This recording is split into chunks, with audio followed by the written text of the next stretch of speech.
The Dharma, incomparably profound and exquisite, is rarely met with even in hundreds of thousands of millions of kalpas.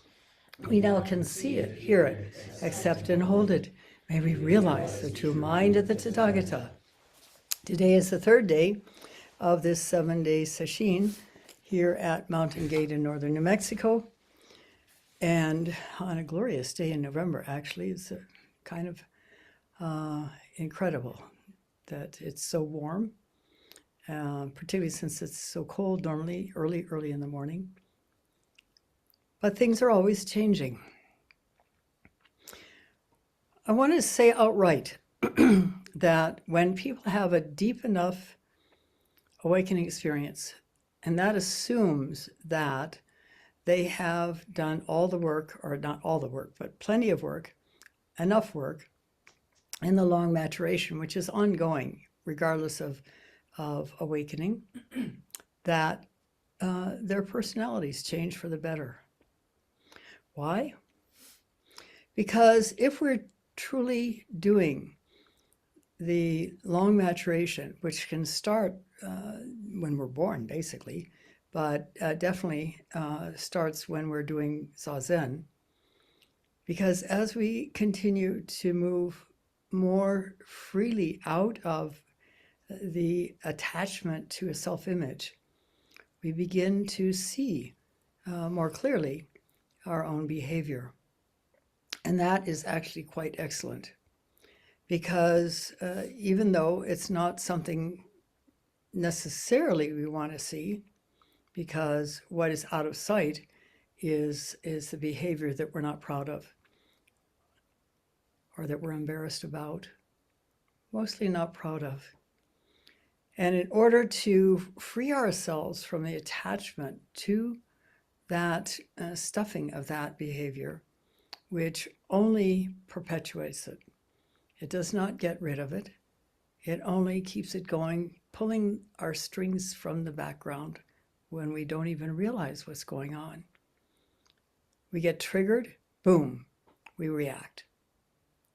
But as we get closer and closer to recognizing the triggers, and also to seeing our behavior clearly, then we begin to let go of that dysfunctional behavior. And I say dysfunctional behavior, but it's not one behavior. It's often many little things over one's life.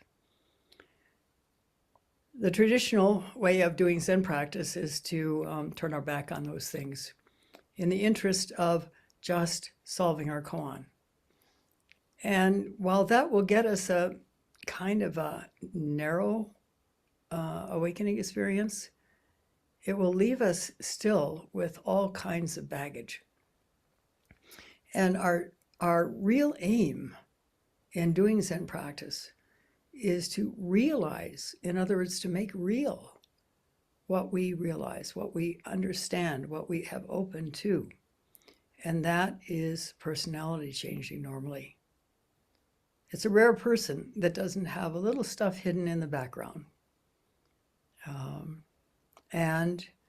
This is why it is so important to, when that comes to consciousness, not to look away from it, but to tune in and to really, really let yourself feel the whole experience. When I say feel, I mean feel the inner sense, the sensations in our body which reveal something deeper usually, and to stay there until we have fully experienced it. And then it has weakened that habit pattern of behavior, which comes out of conditioning, and eventually we're able to let it go. Some habit patterns are more tenacious, but I'm going to sneeze. Excuse me. But whatever their tenacity, to really keep opening and becoming present with the energy of them, and no matter how difficult they may feel or how wretched they may feel.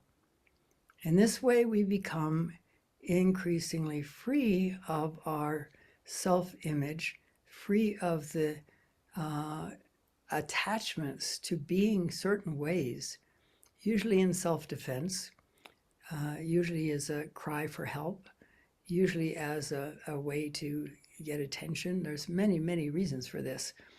And it's important that we also have become aware of perhaps in the process of opening to a realization of a behavior we're not proud of, to understand the back story of it and to really, really pay attention. These things all come out, these misbehavior, and they're not misbehaviors, this dysfunctional behaviors come out of our conditioning and our attempts to deal with that conditioning. We're so often treated in various different ways growing up, and particularly in Western culture, that gives us the impression that we're not worthy, that we're not loved, that we're not important in the lives of the people that we're closest to. And that can be devastating. Not can be, it is devastating. It's a form of abandonment. It's a form of death, really, to be treated in a certain way where you are ignored, where you're not honored, where you're disdained, where you're abandoned or treated like you don't exist. And this happens, unfortunately, way too often. So we compensate. We try to remain in existence. That's basically the fundamental thing about it. When we are ignored by the very people that we are born to, it is as if we're being killed. It's a very deep, painful experience. And so, as I said, we compensate. We develop different kinds of behaviors to try to get attention. We get angry when we don't, because we deserve it, and we do deserve attention. Not necessarily for how we're compensating, but just as human beings, as honorable, precious human beings.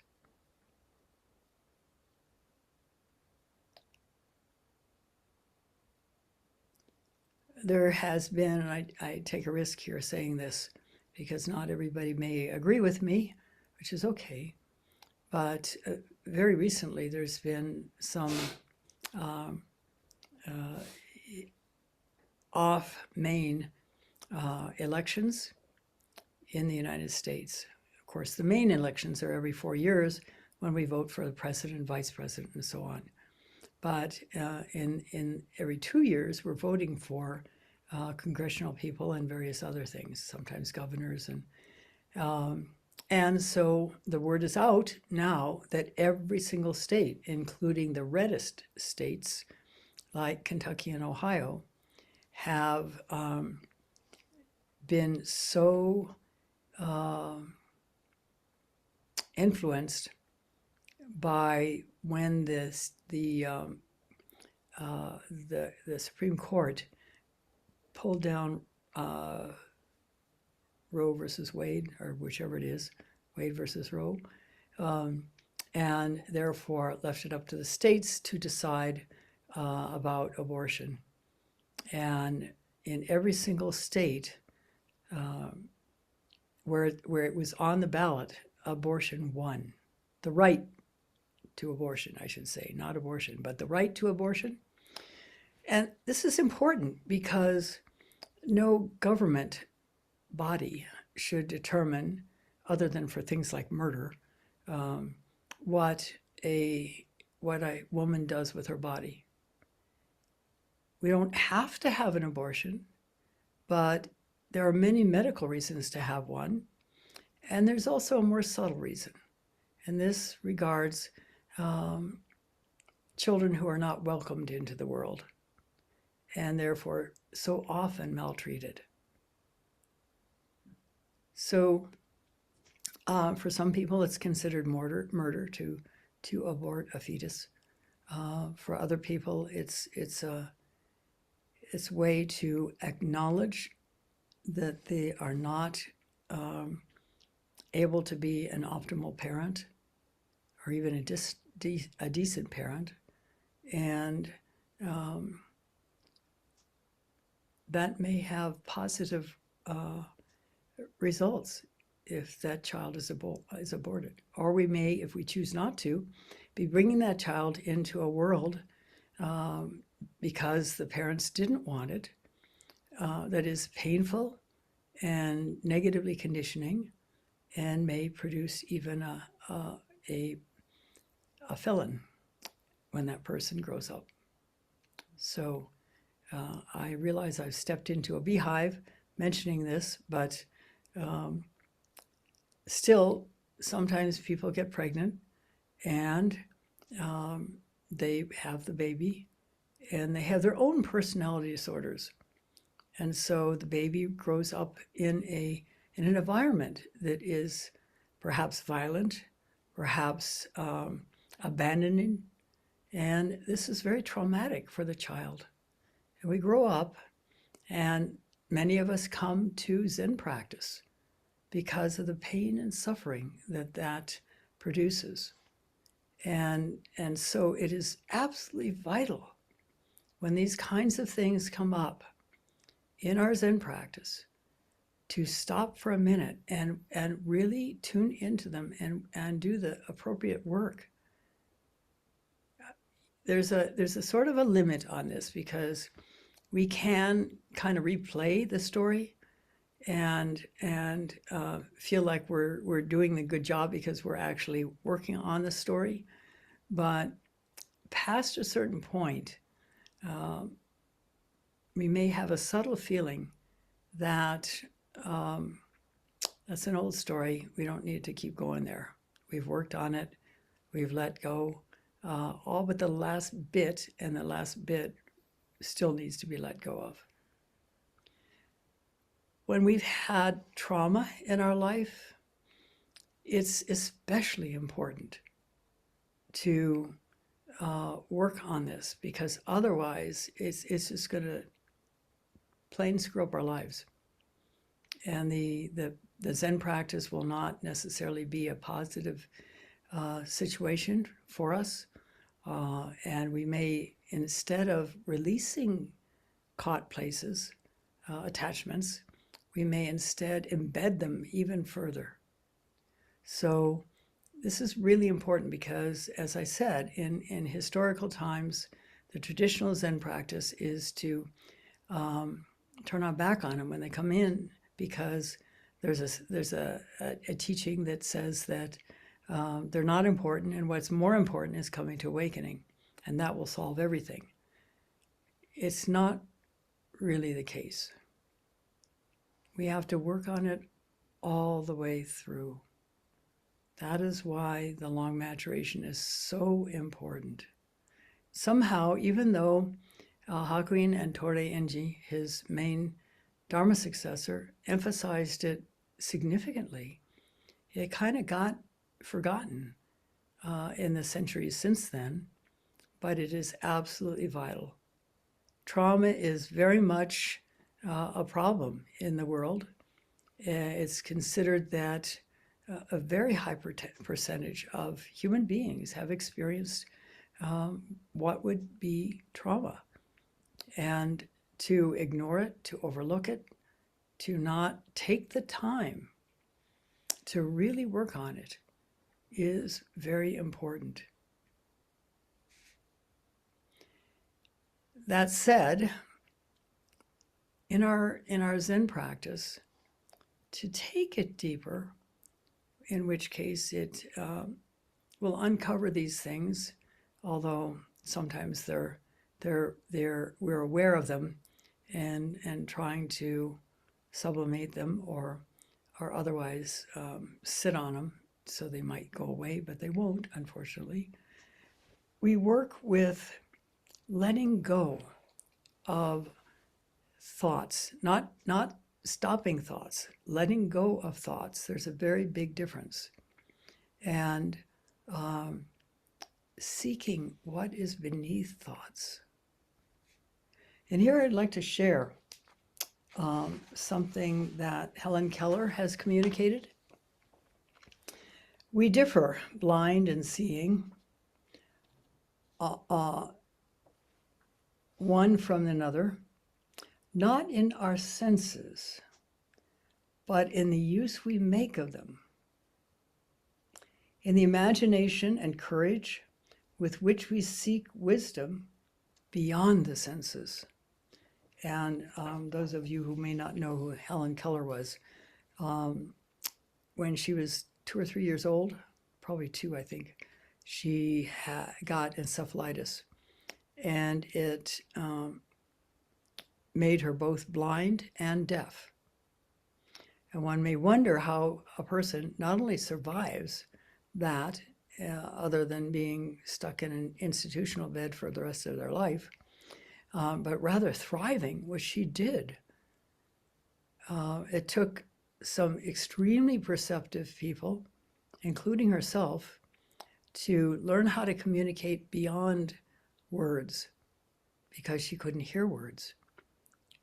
And she couldn't really speak because she couldn't hear words. She didn't know words. She became deaf when she was just beginning to learn a little bit of speech. And one of the things that really got the connection going was when the woman who was charged with taking care of her held her hands in some water, and Helen said, "Wawa." So she understood what she was feeling. And that was a big breakthrough. She functioned incredibly well. Of course, she had to have an assistant to translate for her, but her inner senses were intact. Her right brain, in essence, her sense of space, of energy, of many things in that direction, became paramount for her in terms of relating to the world. And so she was in a position not to be able to hear, not to be able to see, and yet to be able to comprehend through a deeper sense. And this is what we're called upon to do in our Zen practice, to drop beneath our senses, particularly beneath our thinking, which is also considered a sense. Because the thinking creates a kind of a cover, a story, a set of stories, and often they're ongoing stories, and sometimes they're just bits and pieces of stories. Anything to keep the yada yada going, because for many people, not to have some level of noise, whether it's outside or inside our head, is to be with some sort of noise means that they're still there, they still exist. And to be in silence is quite frightening for many people. Long time ago, when the AIDS illnesses were really, really rampant in the United States, this is back in the 1980s, I believe, early 90s. We belonged in Rochester. Rochester Zen Center belonged to a group called the AIDS Interfaith Network that was spawned because there were some churches that were going into the hospital rooms of men dying with AIDS and passing out literature that told them that they were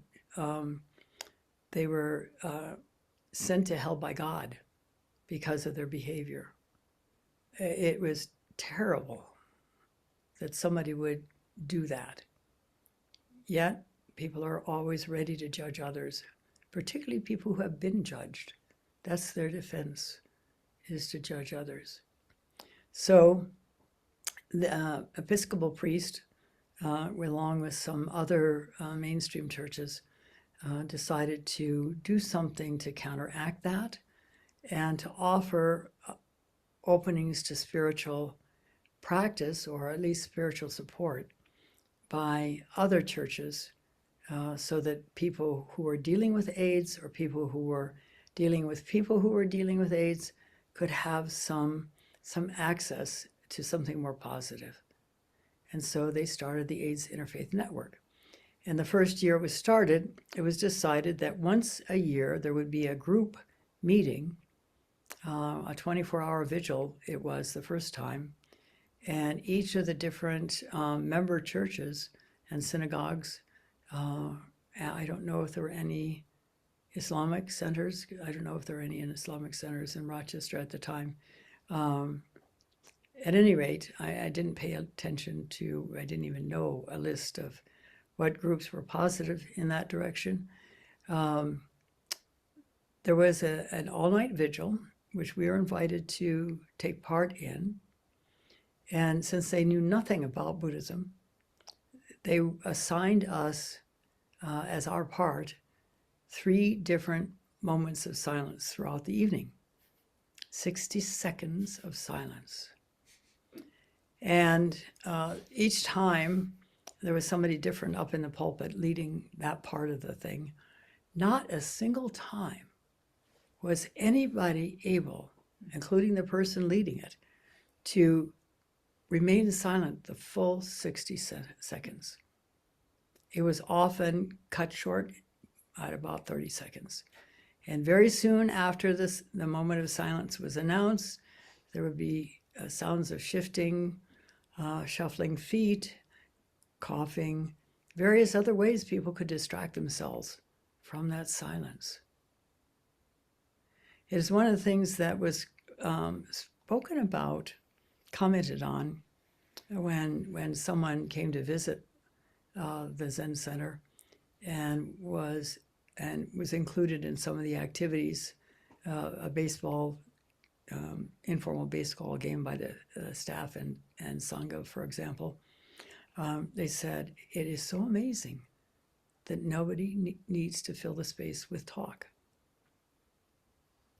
Eventually they got that we did other things besides silence. And in the next couple of years, they had us come and do chanting, which was a little bit easier for non-Buddhists to get. But it was very telling that not a single person was able to maintain that entire 60 seconds, except for those of us who were sitting from the Zen Center. And we were, of course, used to that, but we first need to work on letting go the yada yada in our heads. And to this end, we experience the extended out breath, because how it works is as you extend that out breath, you cannot stay involved in thinking if you're doing it right. So you breathe naturally out, and then when you would begin to breathe in again, instead you breathe out further, and you focus on the experience of that, the energy experience of that in your body. You don't try to picture it. You don't try to breathe from any particular place, your nose or your mouth or whatever. Whatever works, you just breathe. And breathe deeply out. And you cannot, as I said, do that without focusing completely on the experience of the out-breath, and that drops away any other distractions. It's a dynamite practice. It's incredibly effective. And in the beginning, it's very difficult, because every time you realize you're not extending that out-breath or not paying attention, you kind of can do it mechanically, and that's not the point. And you're not going to extend it very far if you do that anyway. But as soon as you begin realizing that you're on automatic pilot, or you're, yesterday I quoted a Rumi poem that's from a book called, is it in Baghdad, Dreaming of Cairo, in Cairo, Dreaming of Baghdad. it's like that in our Zen practice, particularly early on. And the benefit of the extended out breath, whenever we recognize that we're not doing it, but pull our mind back, we are beginning to train our mind not to keep chasing after thoughts. And gradually our mind will begin to settle. And we'll begin to open to a whole realm of experience that we have shut out with this covering of thoughts. Thoughts, pieces of music, shreds of conversations, fragments of poems, pictures of something we did and that was really pleasant or was not pleasant at all. And these are the kinds of things, these distracted moments that keep us caught in discomfort, can go all the way from that to pain and suffering, from boredom, and keep us from really going deeply in and experience what we can experience. And to that subject, I'm going to share a couple of things. One is a poem, very beautiful and poignant and fully entered into experience by a young Royal Air Force pilot flying. Oh, I slipped the surly bonds of earth and danced the skies on laughter-silvered wings. Sunward I've climbed and joined the tumbling mirth of sun-split clouds and done 100 things you have not heard of. Wheeled and soared and swung, hung in the silence.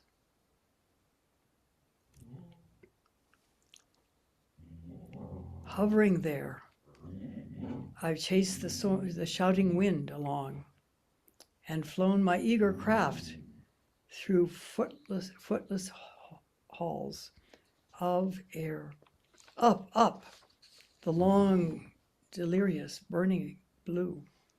I've topped the windswept heights with easy grace, where never lark or even eagle flew. And while with silent, lifting mind, I've trod the high interspersed sanctity of space, put out my hand and touched the face of God.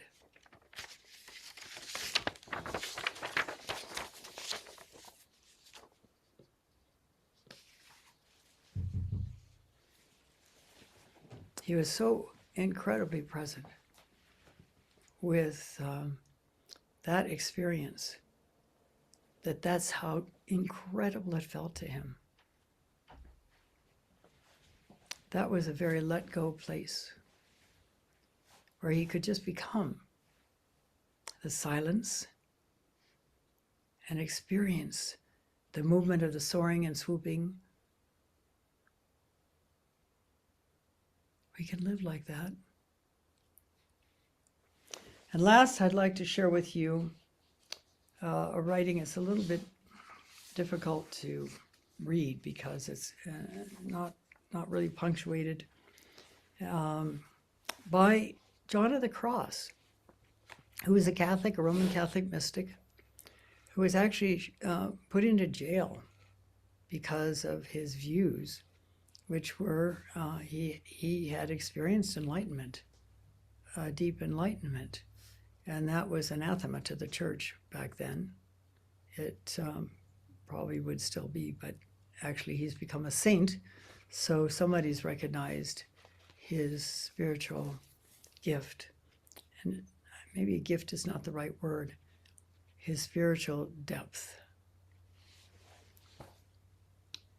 I entered into unknowing, this knowledge in unknowing, and there I remained unknowing is so overwhelming, transcending all knowledge, that wise men dispute can never overthrow it. I entered into an unknowing, for their knowledge does not reach. Yet, when I saw myself there, to the understanding of not without knowledge, where I was understanding, I understood great things, transcending all knowledge. I will not say what I felt, for I remained in unknowing, and the supreme knowledge, transcending all knowledge, is so exalted that no power of man or learning that perfect knowledge can grasp, was of peace and holiness.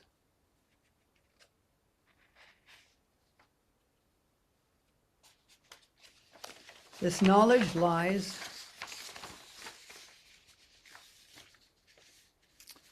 I was so whelmed in the loftiest sense, so absorbed and withdrawn of the withdrawn of the essence of being with a capital B, that my senses were left. This is a work of mercy. Deprived of all their sensing, to leave one without, and my spirit was given understanding, and understanding while not understanding, transcending all knowledge, transcending all knowledge.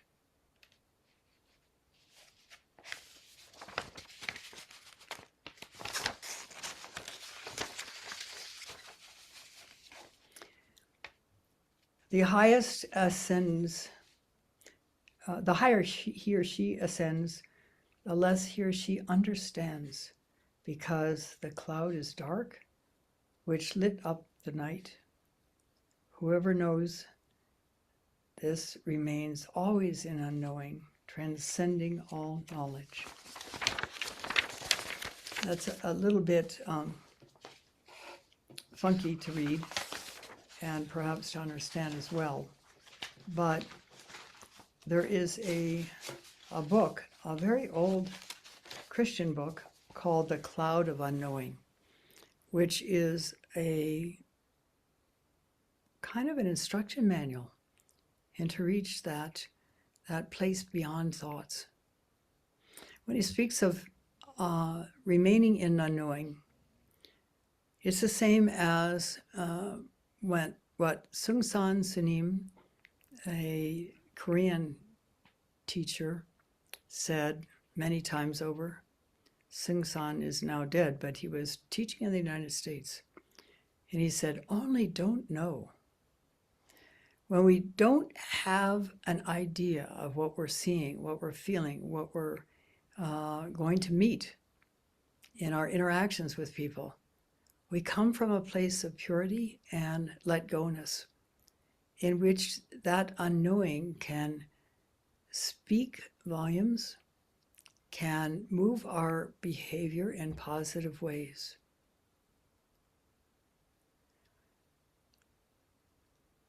It is difficult to express, but when we let go everything, which he had to have done in order to remain in unknowing, we inherently understand at a deep level how to respond to circumstances as they arrive. There's no foreknowledge in the sense of, well, when this happens, I'm going to do that. It's in the moment where we simply understand the way to move, what to say if something is needing to be said. And you all have heard the story of Mitra-roshi when he was encountered by the homeless man who was the leader of the group of homeless people that was living on the Shofukuji temple property, and was furious with the temple because they thought they were being deprived of water, and was very much in Haruda's face. It was before he was a teacher. He was a head monk. So he'd had some significant practice and had a deep awakening. And the man was just screaming and yelling and red in the face. And the person who told me this hung on to the shovel he was using in case he needed to whack the guy if he took a punch at Haruda. And what did Haruda do? He looked gently into the eyes of the person, not steely-eyed, but gentle, honoring, fully attention, fully aware, didn't set up any arguments, just listened. Just listened. And gradually the man calmed down, and they were able to speak and sort the thing out amicably. How many of us would be able to be in that position and not withdraw or draw back or come up with a lot of excuses or otherwise not be fully present with the man's concerns? And yes, as the person who told me about it said, he appeared to be no stranger to violence. It made a difference. He simply responded to Mitra-roshi's deepening, honoring, peaceful gaze. Lack of any confrontation sense. And if you've read the book we just wrote, there's another story in there that Roshi Kapleau used to share. It was written by a martial arts man, American martial arts man, who was in training in Japan. He was in a train, and at one stop, the doors opened, and a very drunk, very angry man staggered in and took a swipe at a young woman who was near him and bellowed rage. And an elderly couple, I mean, the martial arts guy was ready to stand up and deck the guy if that was needed. But instead what happened was this elderly man sitting with his wife in a front seat said, "Hello there. Come on and sit with us. Come and sit with me and my wife." And the man staggered over and actually did sit. And he was blubbering, "I got no life. I got no wife. I got no happiness. Nobody loves me." And as the martial arts master in training left at his stop, he turned back and saw that the drunk man had his head in the elderly man's lap, and the elderly man was stroking his hair, just saying, "There, there." The difference between confrontation and honor. And that can only come when someone is let go enough of their self-image to not be tied to the self-image and the demands it makes on us to react rather than respond to circumstances. I wanted to add that as far as the long maturation goes, if anyone listening to this Teisho has experienced trauma, it is really important to begin working through that trauma.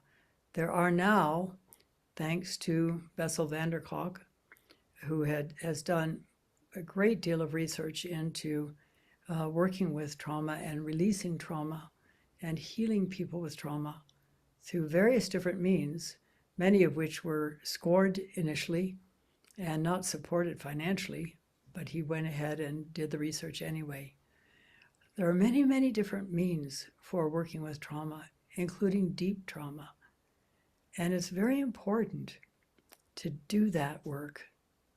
And if memories of trauma come up, flashbacks, whatever, in the midst of your zazen, it's important to work with a trained trauma therapist with whom you have an affinity to work through those flashbacks and what brought them about.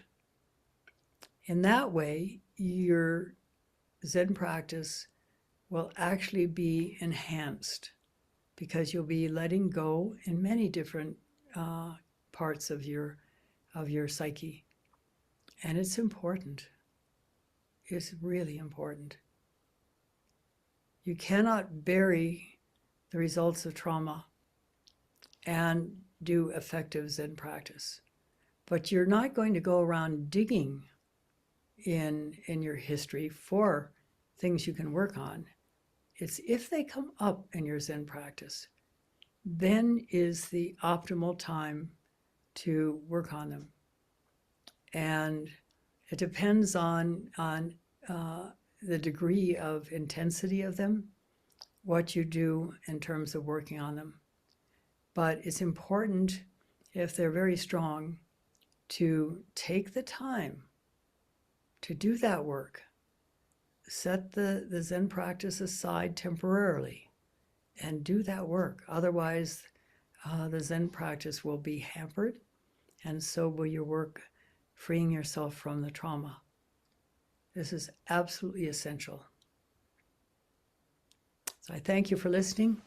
We'll stop now and recite the 4 vows.